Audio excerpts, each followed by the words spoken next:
worksheet activity to really look into chapter 3, look into vision, because that's what we read about, personal vision, leadership vision, how exactly to get a clear vision, that sort of thing.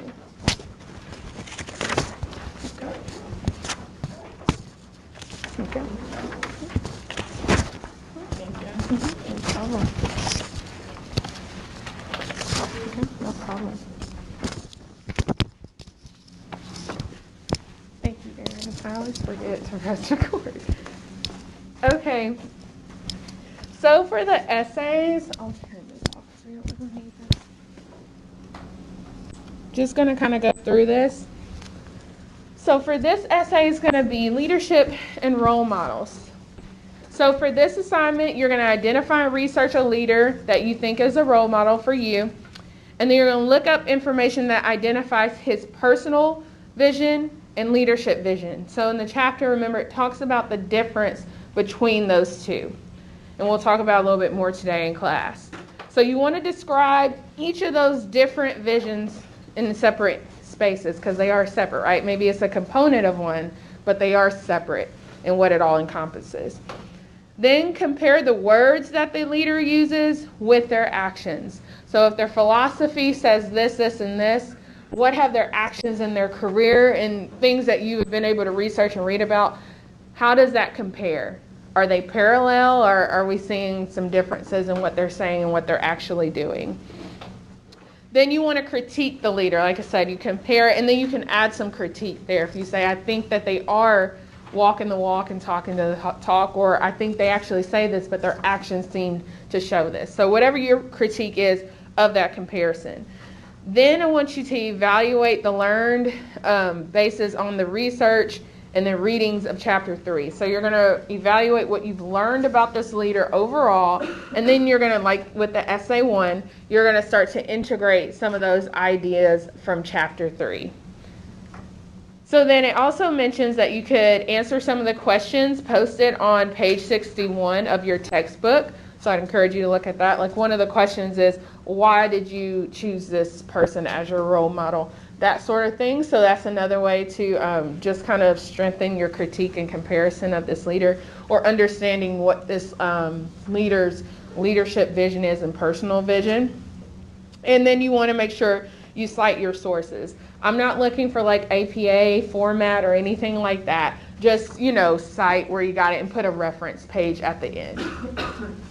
And then for this assignment, you'll be selecting a leader that you do not personally know. So this one's a little different than the last one. You'll actually be choosing someone that you do not know. It could be a famous leader. It could be someone locally that you maybe don't know, but you admire.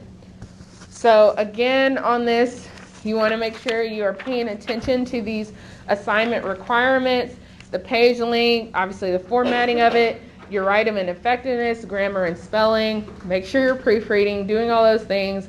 Application of course concepts. Bold at least 5 course concepts or keywords. So again, you can integrate a keyword here and there, but your whole essay shouldn't just be bolded keywords.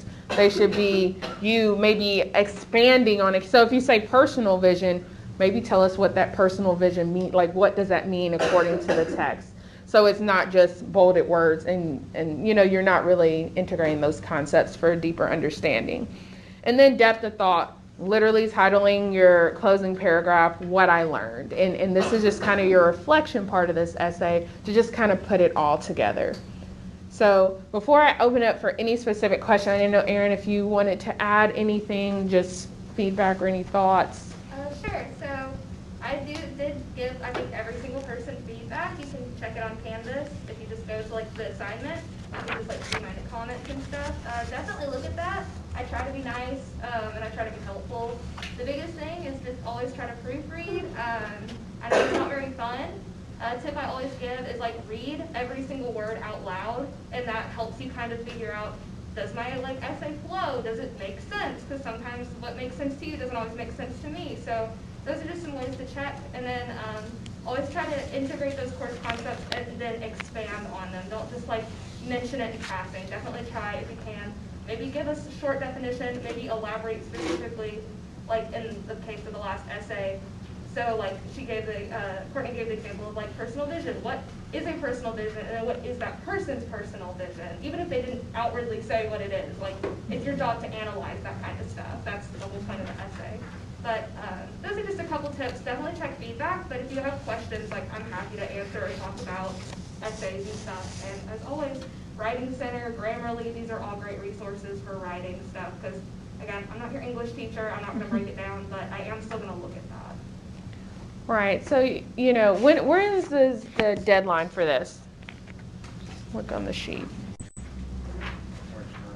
March 9th. Everybody heard that? March 9th is the deadline for this essay. So all that feedback that Erin gave, definitely pay attention to that. Read through that. Ask questions. You'll have an opportunity to submit the draft early again if you want to get some early feedback so you can correct things just in case, you know, you don't want to turn in something and then you feel lost. So that will probably be due sometime next week, or really, it will probably be due sometime next week, towards the end of the week for your draft. But remember, your final copy is going to be due March 9th. Okay? So do you guys have any questions about this essay? Okay, great. So for the first half of class, we're just going to go through chapter 3. Have a little information search worksheet that highlights some of the key things that happened in this chapter, or key things that was discussed in this chapter.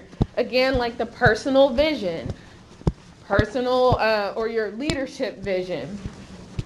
And looking at ways or strategies you can implement in order to really clarify those visions for yourself.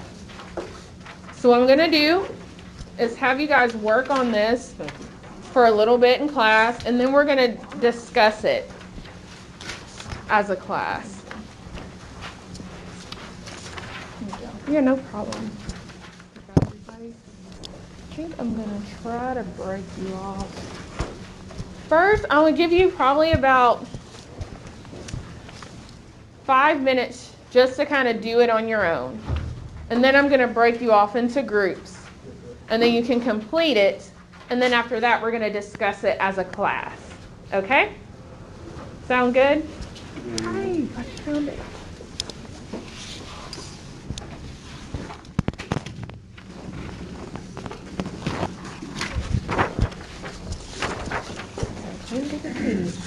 So this is all we're doing here right now. It's just we're working on that individually, and then we'll break into groups, and then we'll talk as a class.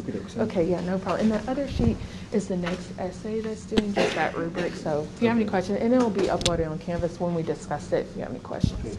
No problem.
Okay, I'm gonna have you guys break off in your groups. I'm gonna kind of have you pull out into little circles just because there's so many empty spaces. It's really hard to kind of make a real group, I guess. So if you guys could kind of form a group, y'all can form a circle. If y'all want to move to another chair, it's not a big deal. You guys, and then I'd like for you guys to form a group right here, stopping at this row. You guys form a group, so a circle. So if you want to move out and then form the circle, that's fine. And then obviously you guys in a group.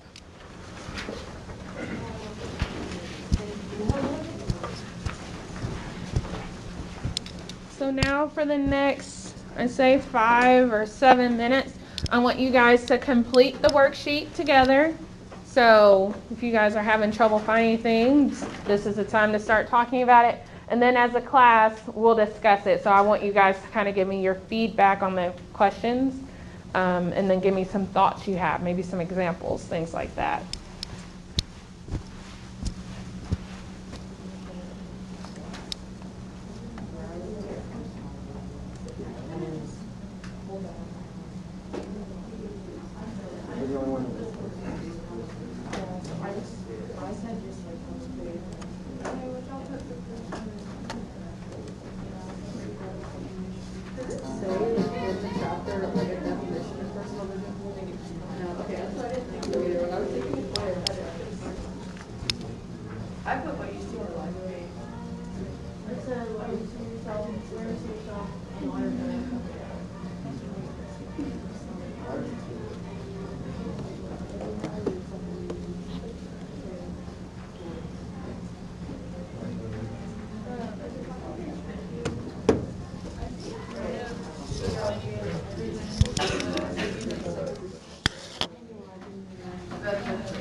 Finally, it's all cleared up. It's still really soggy, and we have a big pond, and it's still kind of it looks frozen, but I don't know if it still is. I don't know if it's slushy or something. Still don't let my dog in here, right? But I saw a video of one that showed it was out I guess in the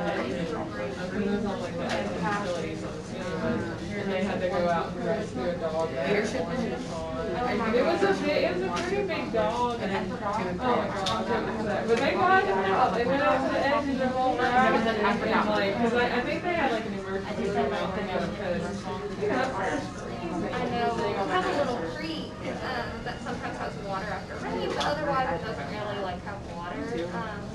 And my dog fell in the ice, and my husband had to rush him back up to the house and had to put him in the bath and slowly warm him. He was shivering. I felt horrible, but I was like, okay, it's official. You cannot get near that pond. I know. Would you at least this is shallow? And of course, he wanted to go there every time we go outside. So I'm like, of course, you want to go put yourself in danger, but.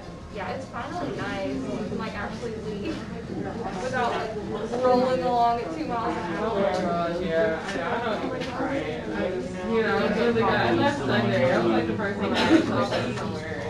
I think I could have probably did scratch Saturday. Sunday I left and I was like, wow, this makes sense. The roads are actually there. Everything's wilted. I just don't like this. Oh yeah, and the roads in town are fine. It's just out where I live, it's gravel roads, and they don't do anything about them. They're just icy, so sort of just waiting for it to melt. Oh, God, you haven't been able to make it out there. So you take breaks. I appreciate it. It's still a big help, they don't help this one thing. And I had to think about that. I was all morning. I just about died laughing. I had to written off my own. So I read looked at me. He's like, it's weird. It's I tried to print this morning and it didn't go to the printer. And then I clicked the other printer and it went to the right printer. Same color. And I was like, okay, I guess it works. But that's not how this is supposed to work. That's so funny. Yeah. Of course, I print it all out and then I forget it. You should have texted me. I probably could have grabbed before you record. If that ever happens and it's something I have not over here yet, or if I'm just walking over here, I can turn around quicker than you can leave the room. Well, that's why I rushed stressed out when I passed you. I was like, dang it, I forgot all the stuff I read. I appreciate it. Yeah. This is like my Monday, even though Monday was like my Monday. I don't know. Oh yeah, this is definitely. My Monday is typically what's CD? Yeah. Which I mean, it's cool, but you have meetings can be outside of other space. Yeah. So like today is mine Monday. Like actually, I'm so sorry that I try to like. I'm sorry. Especially when I come to campus, so like start to free. Let me get as much done. Mondays are definitely my grading. I'm sorry for the writing stuff. Now that I know I can do it, so I'm motivated. Okay, I was wondering why I was moving. Maybe because I was blocking it. Yeah, and it doesn't have those weird, like, Okay. it switches. Because I was like, well, which I remember you saying with me, I'm like, okay, I took it off, so I'm like standing in the perfect location. If we wanted to stay still, Yeah, which button is it? I know it's a button on here. Is it like the center one? it's just that center one, and Okay. I remember now. Okay, because I've done that once before, but I don't do it enough to like actually remember. Yeah, exactly. Yeah. Literally all I have to do is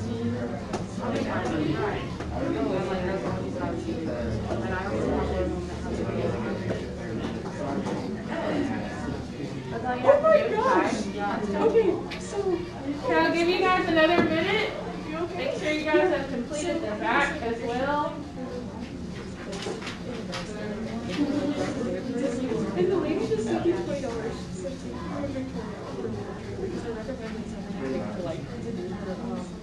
Program for Indiana FFA. And so she sent me $20. I'm gonna go consult it. And you know, bruises. Oh my gosh. All I have to do is when they're doing the I put on the cover. And so that's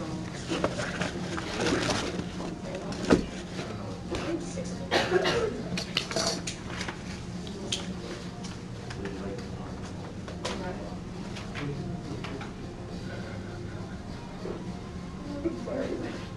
Crying. It's really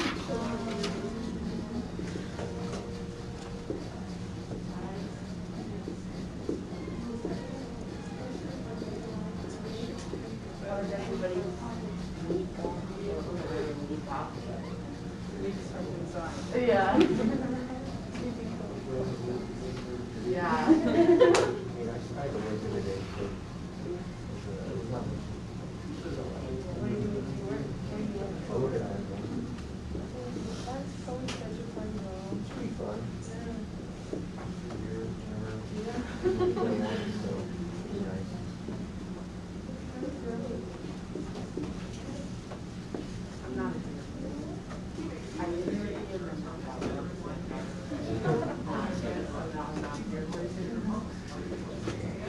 You look like the type of person that would work out.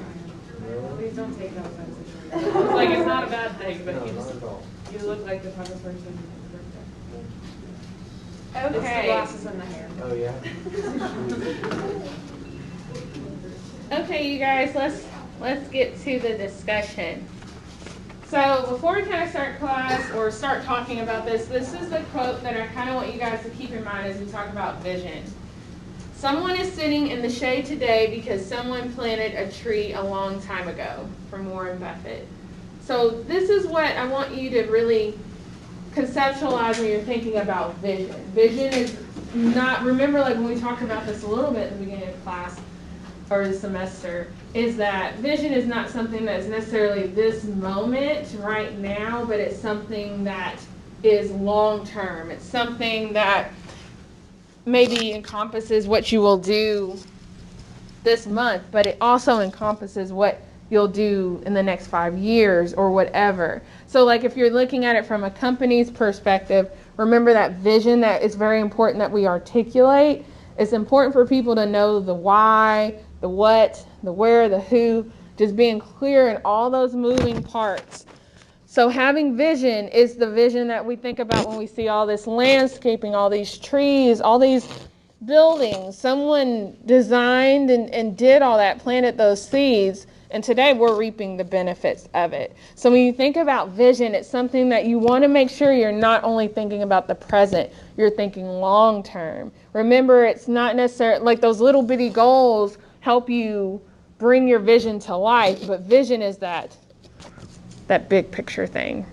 So that's kind of the quote I want you guys to think about as we talk.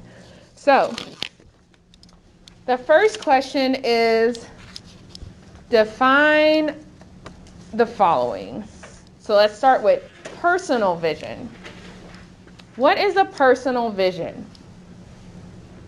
And we can do volunteer systems. Just anybody who wants to volunteer. Okay? It's like your life goals, like where you see yourself. Yeah. What else encompasses a personal vision?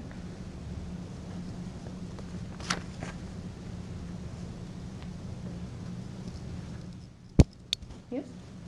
I said it describes what you see for an overall purpose of your life, like your dreams to achieve, goals to accomplish, and like you really want to surround yourself with. Yeah. So with the personal piece, kind of elaborating on that is just kind of your own, the different roles you play in your life outside of your job. So maybe your personal vision that you have for yourself as a sister or as a son or as a wife or a husband one day or as a parent.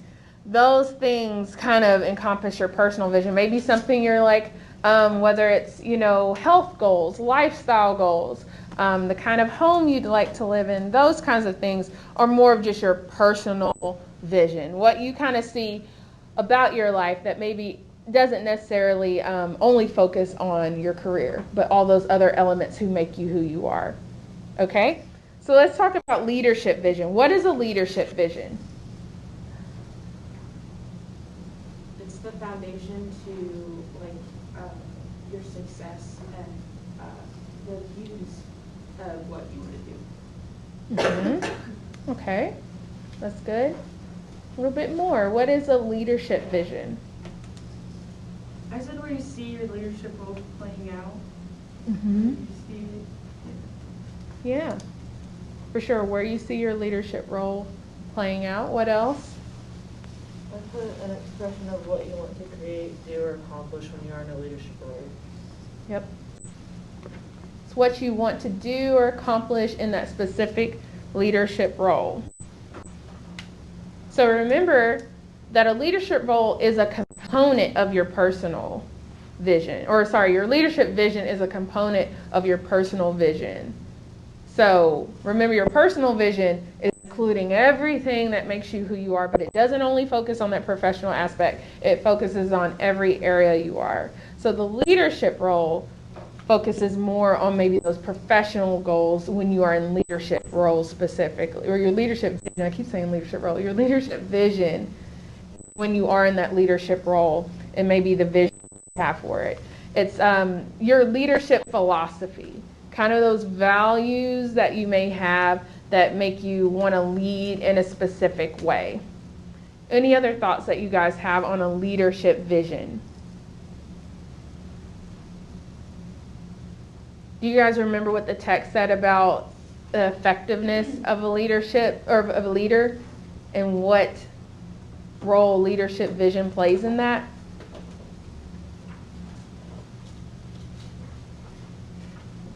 We kind of talked about it before a little bit, I think, in the beginning of the semester.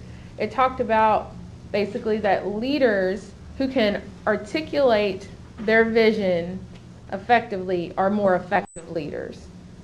So if you can present a very clear vision for your team, and you know how to articulate it, you know how to communicate it in a way that each person on your team understands, then that increases your effectiveness as a leader. It's the key to being an effective leader is being able to articulate that vision.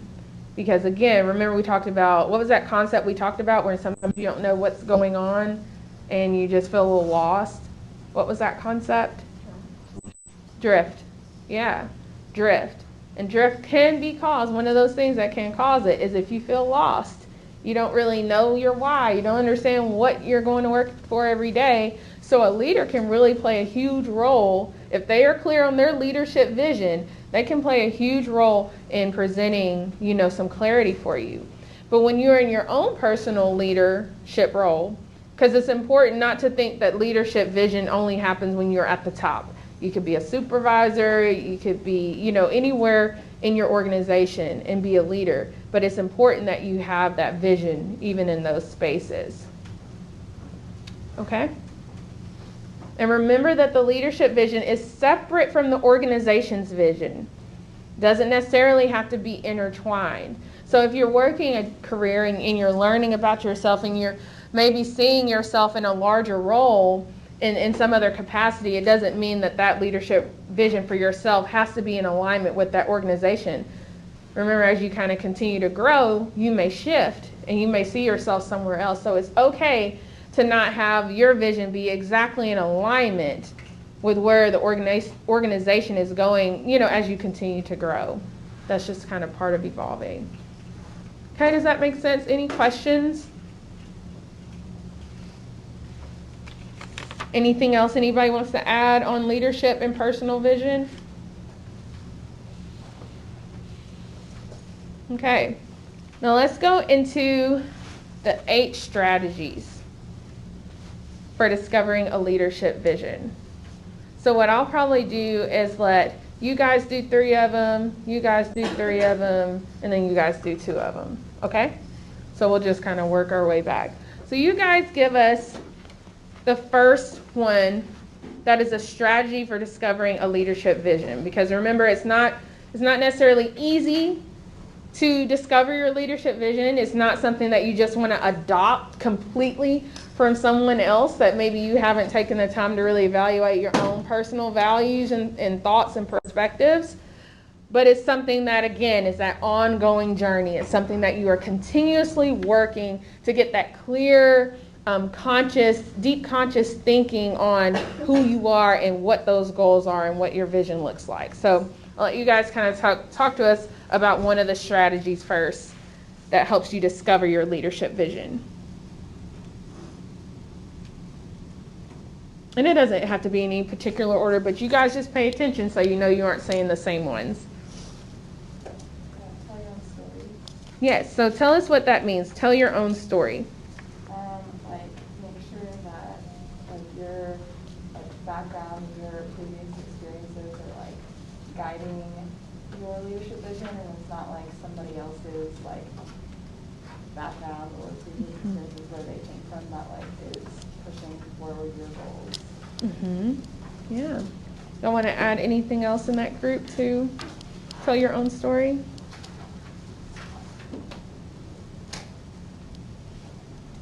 Okay, again, so tell your own story too, it's kind of what you tell others about yourself, and then also what other people may say about you. Because your own story is kind of like the headlines of your life. And we'll do an activity at the end of class that you guys will kind of do some, when you see newspapers and you see headlines and those big key moments or those big things that maybe end up being the exemplar for a particular thing. So those pieces of who you are, those headlines, those key moments that are part of your story, those are the things you want to kind of know if they're in alignment with what you're saying your story is and what other people say your story is. So that's one thing to really start to evaluate your leadership vision and just seeing where those monumental moments are for you. Okay? What's another one?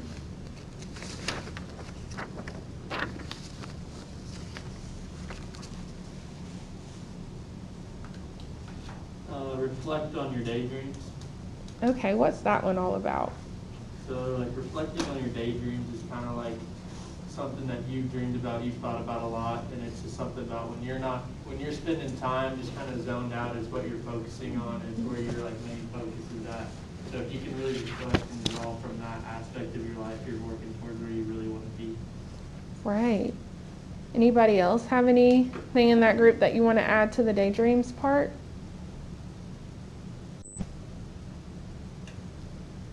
So yeah, reflecting on your daydreams, when you guys are daydreaming, how many of you daydream frequently about the worst case scenario in your life?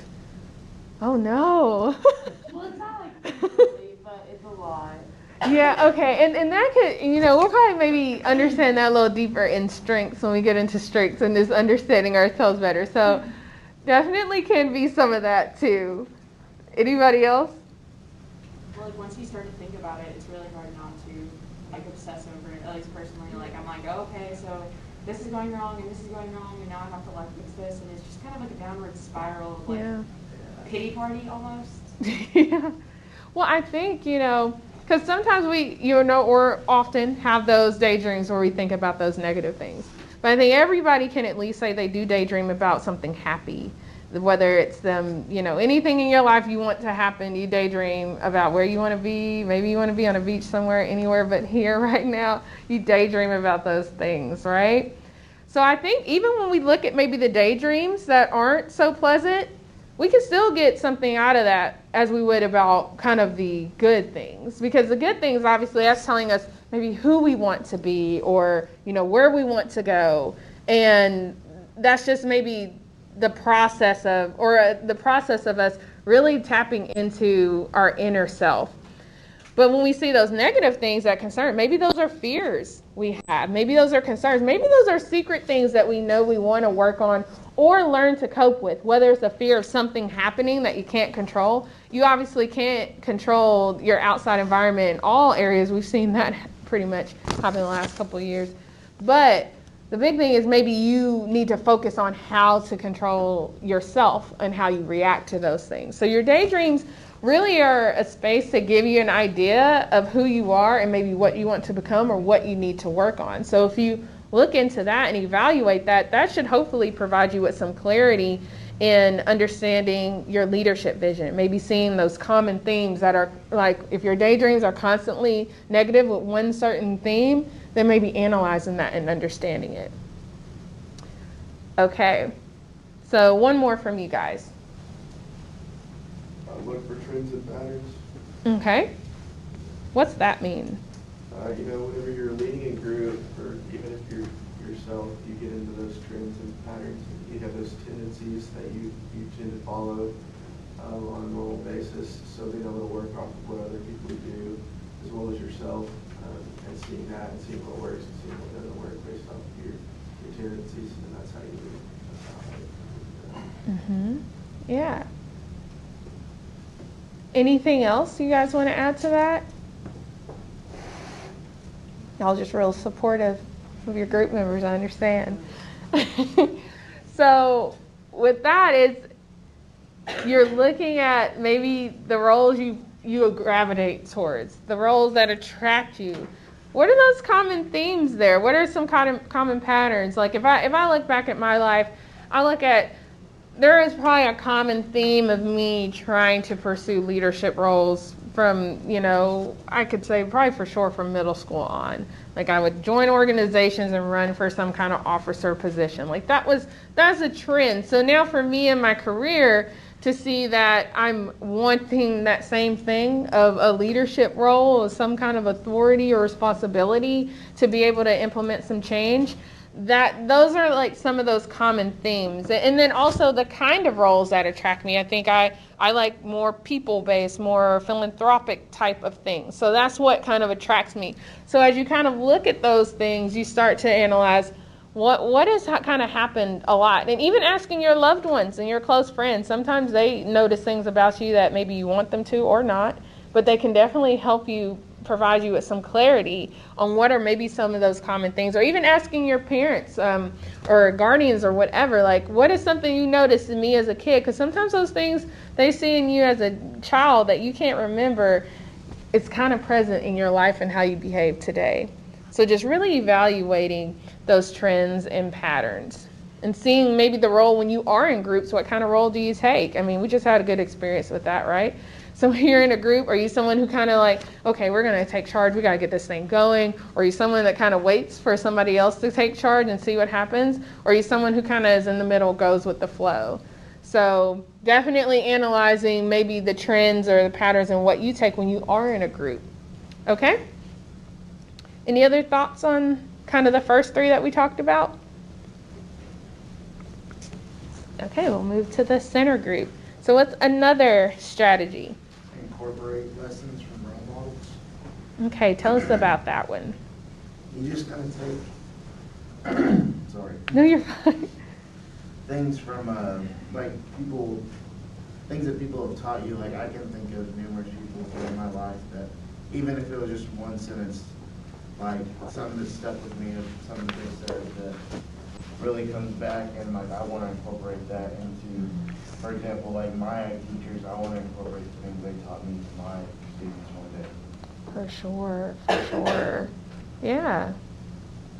Anybody else in the group wanting to mention anything on role models? Maybe just watching how somebody else leads too. You can kind of see what's effective and what's not effective without actually having to do the trial and error. True. Very true. Just being observant. So I think kind of like what you guys are talking about is sometimes when you're evaluating a leader or a role model, sometimes it's nice to think about what even attracts you to that role model. Why is this person a role model for you? Can you guys think of anybody for a role model that, and this could be anybody in the classroom, anybody who's a role model for you and why they have attracted you?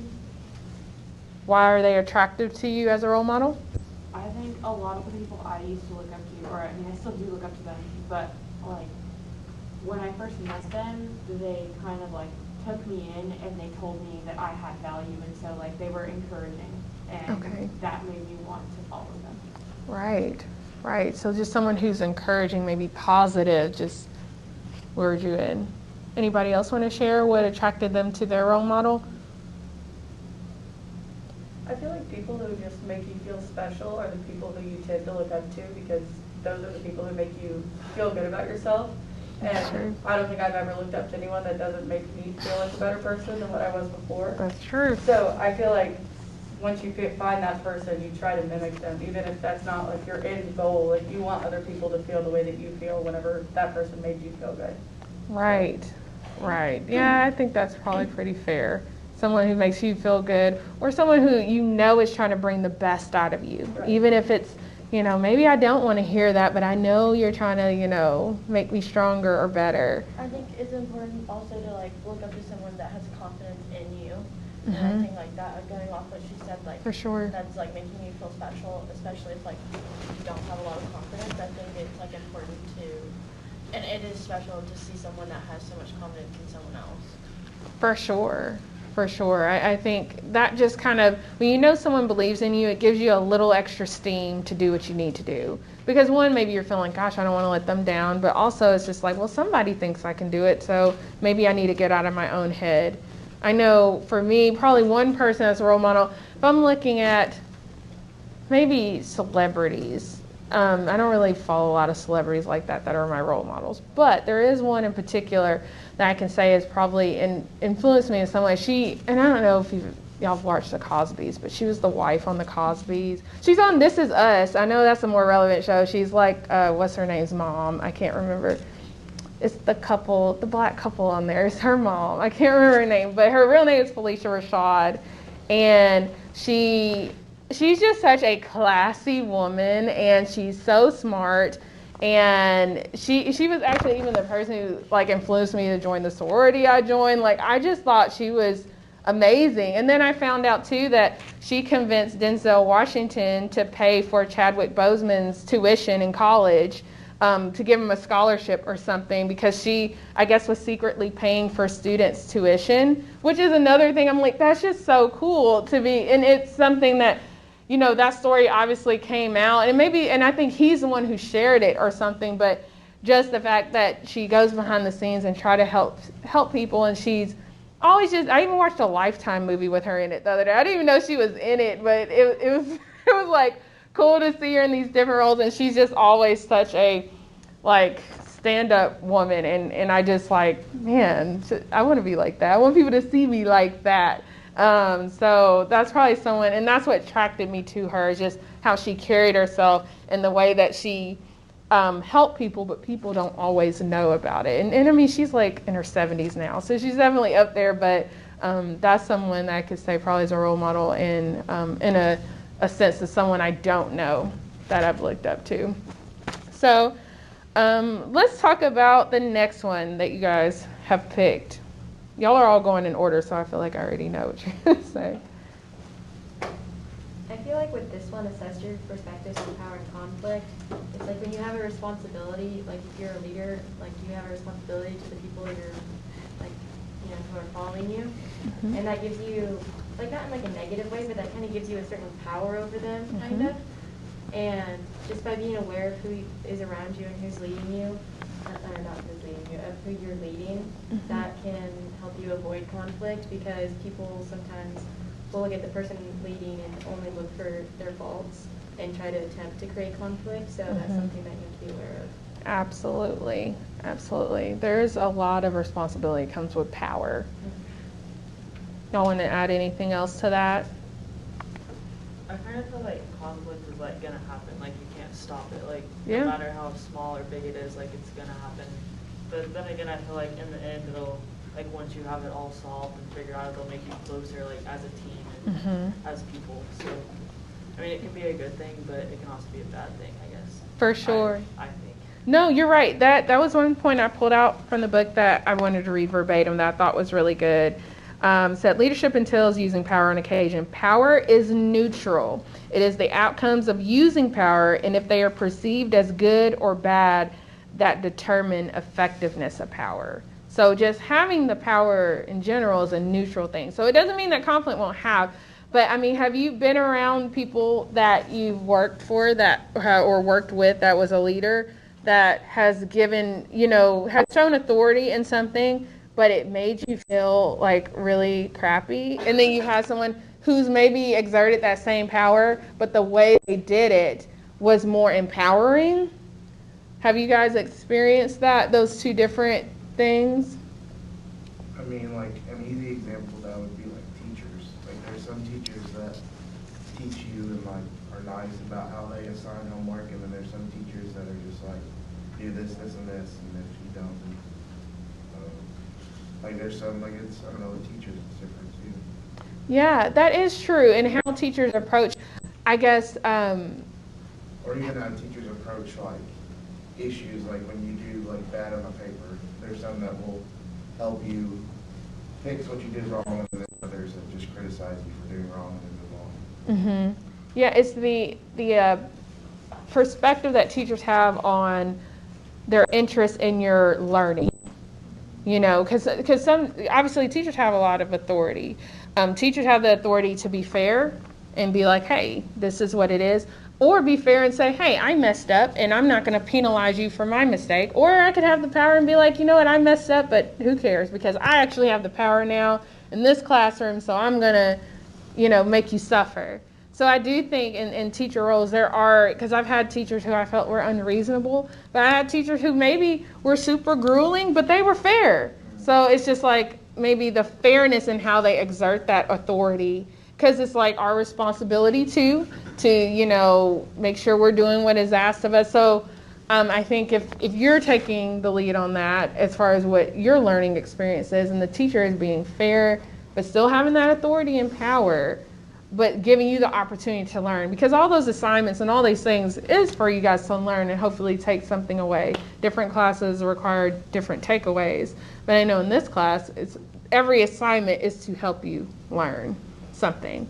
That was like the first thing like I noticed, like coming into college as a freshman, was that your major classes, like your teachers are more like reasonable and like actually care what you're learning, and then like your gen ed classes are just like, seems like you're just there.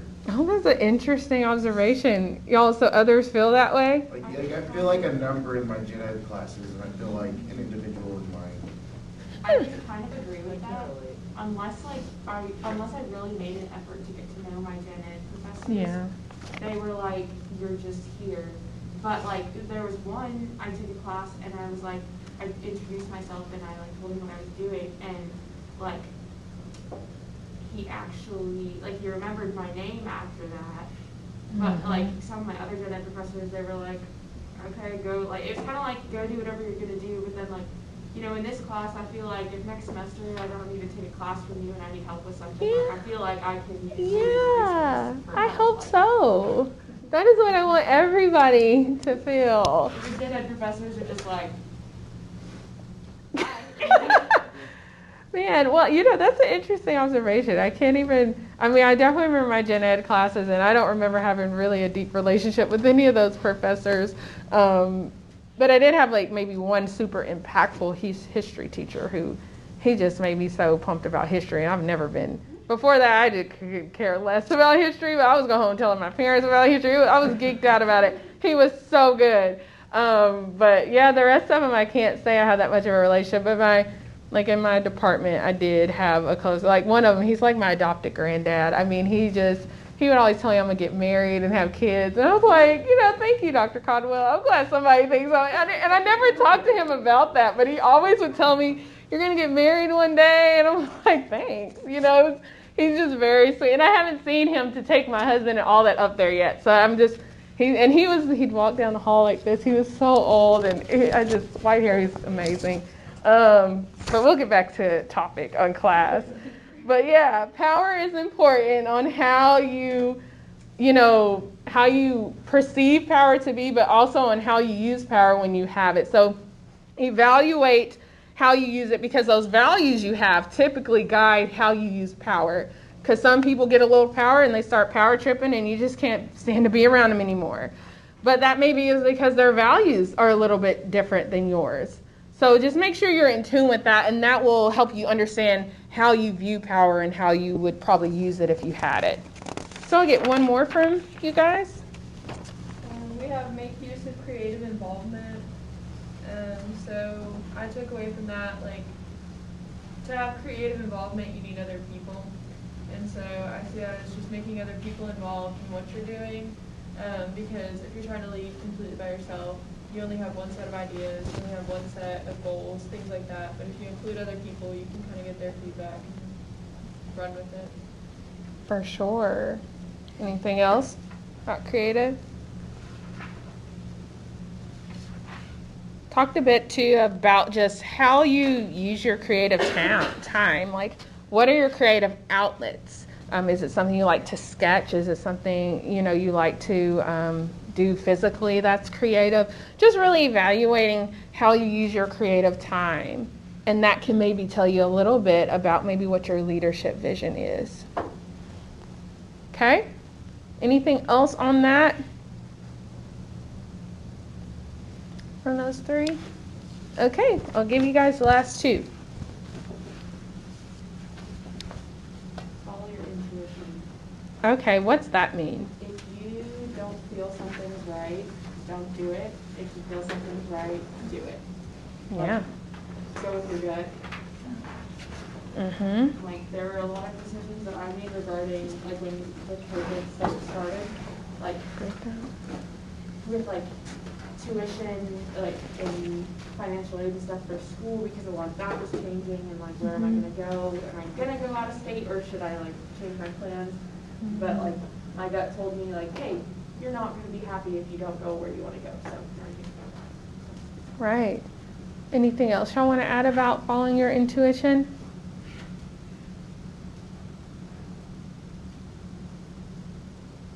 Okay, and I like the definition that the book gave kind of about what intuition is. It says it's the source of insight when you don't have the data to make a decision. So it's just that kind of inner feeling, like I said, of what feels right. And sometimes it says to evaluate maybe what has happened in the past when you followed your intuition. So when you followed your intuition, was it on mark? Did it end up working out in the end? Or have you followed your intuition and it's been wrong? And then going deeper into analysis of that, of like, why did it not come around? Or why was that my intuition in the first place? Was I really going against maybe something deeper I was feeling, but maybe feeling pressure from others? You know, just really understanding what your intuition is and where it's leading you. And maybe seeing that, again, that pattern, maybe seeing typically your intuition leads you to do fill in the blank or vice versa. Okay? What is the last one? So the last one is look beyond yourself. And I think this kind of can go two different ways, as far as one, look beyond yourself for like the greater good of your group and overall what's going to work best. but also look beyond yourself for that leadership role, because in all reality, you might not be the best person. And there's this quote that I got told, and it's leadership doesn't care about the date on a birth certificate. So like, it doesn't matter how old you are, whether you're the oldest in the group or the youngest in the group. Like, if you're getting it done, you're getting it done. Yeah, that's a really cool quote. I've never heard that. That's good. That's good.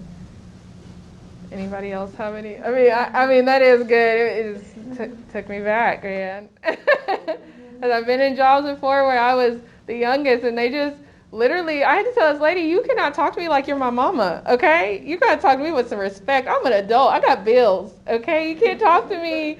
My mom can talk to me like that. My dad, my granddad, you know, they can still talk. But we are equals. You're not even my supervisor. Why are you, like, literally was talking to me crazy? But I know it was because of my age, because she was old enough to be my mother. Maybe even a grandma, like a young grandma. But so yeah, I think that's good. Anybody else have something to add about that? Look beyond yourself. I feel like being a leader, you have to, like we've been talking about what's your personal vision and your leadership vision. That's like a microcosm of yourself, right? If you're a leader, you have to think about everybody's personal and leadership vision to a certain extent. Mm-hmm. So I think that's also what it means by like looking beyond yourself, and like you said, I mean, even if you're in a higher position, you don't want to, going back to the power and conflict thing, it's how you use that power, right? You don't want to abuse it or whatever, you know, make them feel valued as well. So I think that's another part of, you're not thinking you're the man, right, when you're in that right. So. Exactly. So just kind of evaluating what your vision is, but also those around you, because kind of your tight-knit circles, sometimes there's some similarities in what the visions are. Like you may have those friends where you stay up all night, maybe you're pre-vet and you know you're working together to get that, or you're seeking some kind of leadership role or seeking some type of organization you both want to be a part of or whatever. Sometimes evaluating your environment and the people in there, maybe what those visions are, can help you understand a little bit more of what your own what your own leadership vision is. Any other thoughts on these 8 strategies? Sorry, I know I kind of skipped to the end on the worksheet on that, but any other thoughts on those 8 strategies? Okay, for this last piece, what should a vision do? So let's flip back. What should a vision do? It should incorporate your dreams and passions, so it shouldn't just be like a random goal. It should be something that you love. Yes. It's easier to be motivated when you're actually passionate about something. So your vision should motivate you because it encompasses your dream and passion. What's another part of your vision? It should be authentic, and it should be actually yours and not what you think other people want it to be. Yes. It should be anchored in who you are. Remember, like we said, we look at the role model and we look at other leaders, but that doesn't mean we adopt what they believe as our own belief system. We still use our authentic self, because everybody appreciates an authentic leader, because you can tell when somebody isn't being true to who they are. Okay? And the last bit? Should continue to evolve. Yes. So like, for example, like when we graduate, like we might be where we think like we want to be, and then 5 years down the road, you might completely change your mind and do something else or go a step further. Absolutely. It always changes. Because if you look back, I'm sure maybe 5 years ago to who you were, you may not have those same interests, maybe not have those same goals. I know when I look back, I didn't really know what I was going to be doing, if I'm being honest, when I was in your shoes. So it does evolve if you're doing it right. You want it to continue to grow because you should always be learning and doing those things. Okay? So you want to be familiar with these areas for the exam. The exam is not next week, but the week after. So it's going to be here before you know it. So you want to make sure that you are familiar with these and you can articulate these into your own words. Okay? So you guys, when you leave out or when you come up, because I'm going to have you come up and get a sheet real quick for the next bit of class. You can use the remainder of class to finish this last activity, but then you can take it home and finish it and make sure you bring it back Thursday. Yes? Question. So like on the calendar, it Yeah, that is wrong. Okay. Yeah, sorry. I'm still trying to get No, that you're all good. caught up. Yeah, it's not this Thursday, and it's not next Thursday. It's after that. Next Thursday is the Wellness Day, right? Yes, next Thursday is the Wellness Day.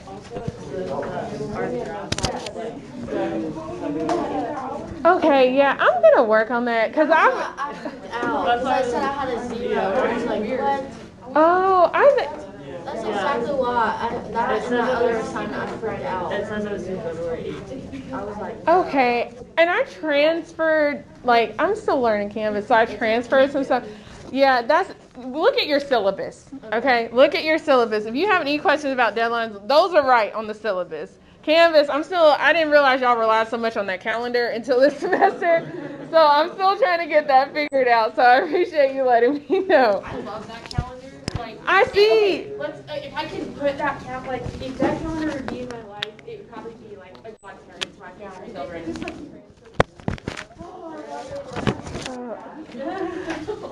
Okay, y'all, real quick. Oh, yes, sorry, we have a question, y'all. We have a question. So I was taking the quiz, and I got all the answers from the book, and it said I made a 15 out of 25, and then I put the exact same answers again, and it said I had a 12 and a half out of 25. oh no. Really? I mean, I got the 15 out of 25 too. So I tried again on attempt 2, and I put the exact same answers, and it gave me a lower grade. Really? No. I appreciate y'all letting me, because I still have notes, my own personal notes about the first quiz, or one of the quizzes that we've talked about. I didn't realize it was doing that. I don't understand why it would do that. So I'll go in and I'll handle that too. So don't worry about it. Don't worry about it. But yeah, please let me know what's going, because I normally, I have in the past taken a test quiz, but I haven't lately because it seemed to be working fine in the past. So maybe with the transfer over, something's happening. So what I'll do, I'll have you come up and get this and bring your sheet up. So the last activity that we're going to do today, like I said, you can work on it before you leave class today and then take it home. You guys could probably finish it today, is the newspaper activities. So remember I said that you guys, to think about the headlines of your life. So for this newspaper activity, this is one from a past class that was good. This one also as well. And I have some markers and paper up here. But what I want you to do is really think about your life. Come up with a headline or a title kind of for your newspaper, what it is. And then I want you to think of a headline for your past, a headline for your future, for your present, and a headline for your future. So in each of these sections, and you can design it differently, like they kind of did it a little bit different. But for each of these sections, for your past, you give your headline for that past, and then you put some different things that have happened that really describe that headline, monumental moments, things that are really important to you. Then for the second piece, for the present, you title the present, and again, you put some current moments that are huge for you, and present doesn't mean literally today, but maybe the last couple years together. What are some things that you feel are worth mentioning? If you had to write a newspaper story, what would you want to write about yourself, and what would you title that story? And then the last bit is your future. So you title your future of what you want your future to be. And this is where you highlight kind of your goals, your plans, things you want to happen. And again, this is not just your leadership vision. This is personal. So what does personal include? Personal visions include what? Desires? Yeah, and it includes your leadership vision. So you remember your personal vision, it encompasses your leadership vision. It's a component of it, but your personal vision is not only just your professional goals, okay? So this is your vision, kind of so to speak, for your personal and your professional goals and accomplishments and things that matter to you, okay? So I have the sheets of paper up here and the markers and hand sanitizer. You guys come get it. Like I said, you can work on it now in class and go ahead and knock it out. You can take it with you. Just make sure that it is completed and it looks like you didn't just slap it together right before class when we come together on Thursday, okay? Yes, bring your Chapter 3 worksheet when you come up here to get the sheet of paper.